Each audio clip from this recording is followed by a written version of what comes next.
Ejam ar bērniem uz dīķi. Savācāmies, neviens negribēja iet, visiem slinkums, man arī. Mašīnu nevarējām iedarbināt, jāiet ar kājām. Nav tālu.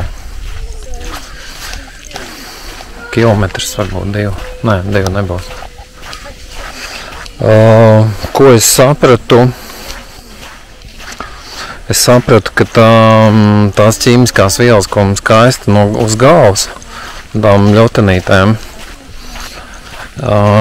viņas mums tā kā kapsulē padara tādas stīvākas, miegainākas, tādas slinkākas. Un tas, es tos novēroju, ka praktiski gandrīz visi, ar kuriem es runāju, to ļoti jūt, kad ir kaut kas atmosfērā. Kaut kas no tām ļotenītēm izkaisīts tāds, kas tiešā veidā ietekmē mūsu psihi, mūsu veselību fizisko. Jā, interesanti, man ir sajūta par paudzi, kas aug šobrīd. Kas tie ir par gariem, kas tās ir par dvēselēm. Tieši pārējais to momentu uztrāpījuši. Kaut kādai jau transformācijai jāiet visam šim kolektīvam cauri. Tieši mums kā sabiedrībai, kā kolektīvam. Jo tā individuālā pārēja jau notiek visu laiku, jau šitos visus gadus. Sākot būtībā, tas atskaites punkts varētu būt tas 12. gads. Es toreiz 12. gadā sajūtu, ka pāri Latvijai veļās tādas nenosakāmas izcelsmes enerģija,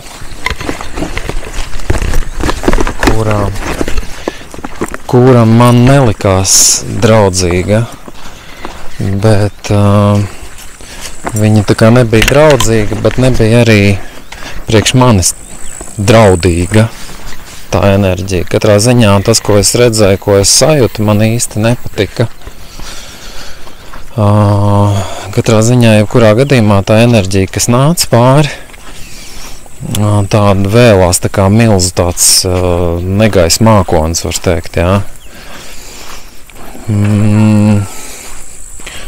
Tā enerģija man lika aizdomāties par to, ka mums tiešām kā kolektīvam, kā sabiedrībai būs reāls transformācijas un kaut kādi nepatīkamie momenti.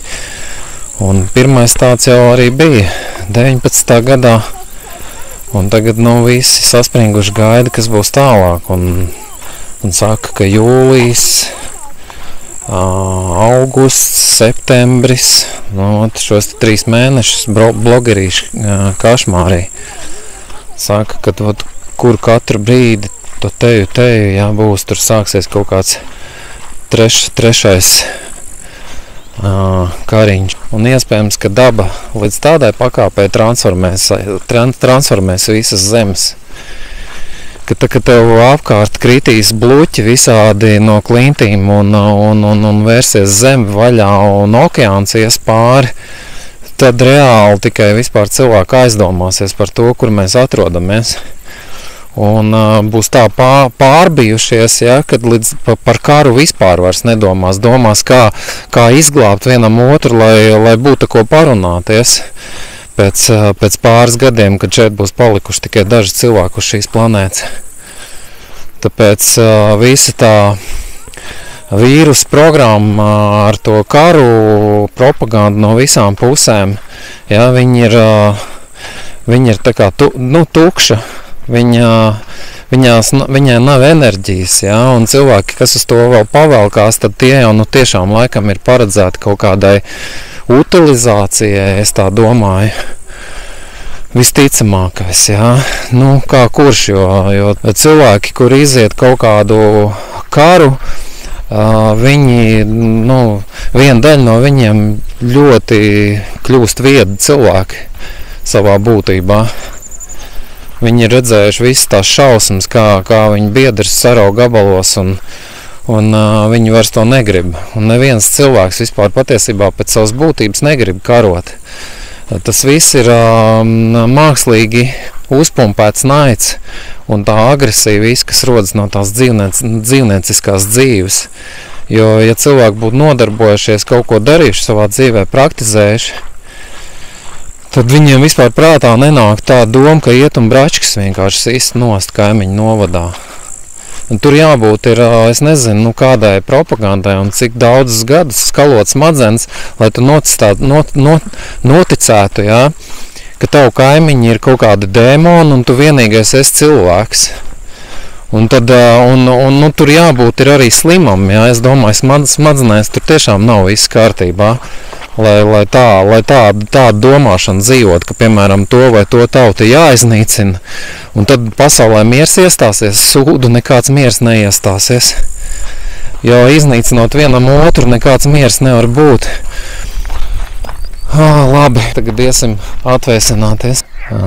Patiesuma laikmets ir sācies ar diezgan lielām transformācijām pasaules līmenī, un tas turpināsies vēl kādu laiku. Es nezinu, cik ilgu laiku, jo ātrāk cilvēki individuāli nonāks mierā ar sevi, jo ātrāk tas paies, jo minimālāki būs zaudējumi savā dzīvē, būs harmoniskāk šī te pārēja. Vieniem caur bailēm, vieniem caur aprēķinā domāšanu, citiem caur sirdi slēdz šobrīd tāda versija, ka mums visiem ir jāpamaina savas darbības, savas rutinālās darbības, jāaiziet ārā no tā, ko mēs esam visu laiku darījuši. Nu, piemēram, tu esi mednieks, jā, un nogalinājis dzīvnieks, jā, tad, piemēram, tagad pārstāj to darīt. Nu, teiksim, sarunāsim uz kādu laiku, jā, nevis tā, ka tu pilnīgi pārtrauc, nemet projām, ne to šautenīti, ne to munīciju, bet vienkārši nedari to. Piemēram, tuvākā gada laikā. Nekur nepazudīs. Būs ok. Protams, paradoks atkal šeit ir tāds, ka ja gadījumā sāksies, piemēram, šis debats, kas var sākties tikai pie maksimāli nesavāktas sabiedrības, maksimāli izvirtušas sabiedrības, tad, varbūt, lai pabarotu, sevi, savu ģimeni, tu droši vien, kad ņems atkal to šauteni, ies mežā, mēģinās kaut ko nomedīt, pēst vai izzvejot. Un es pat domāju, ka mūsu Platuma grādā savā laikā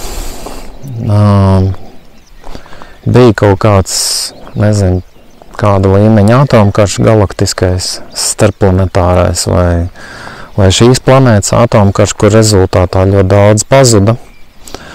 Es tagad par laika tām vienībām negribu spekulēt, ir dažādi viedokļi, bet var pavērot tos laika periodus, kad Latvijas teritorijā bija, vispār Eiropas teritorijā bija mazais ledus laikmets. Kad iespējams, ka tādā bija tā saucamā kodola ziema.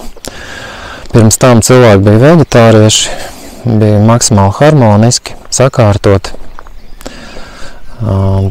kas atspoguļojas gan veidās, gan dainās. Tas bija cits laikmets, pēc tam bija, vismaz veidās aprakstīts Kurukšetras atomkarš, kad palaida ar mantru palīdzību Brahmāstras. Brahmāstra ir atomierocis. Iespējams, ka šis te karš, tas arī bija pirmais, laikam, pasaules karš, pirmais Kali Jugas pasaules karš, kurā piedalījās Krišna un Ārģuna.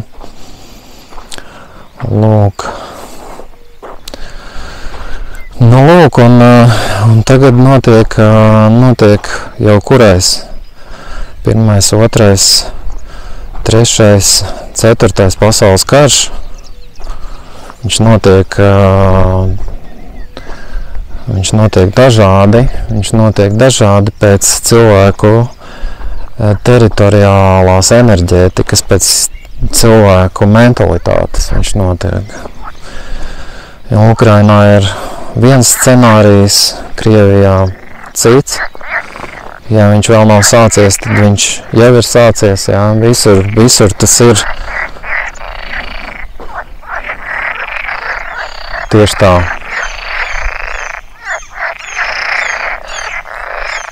Paldies par uzmanību!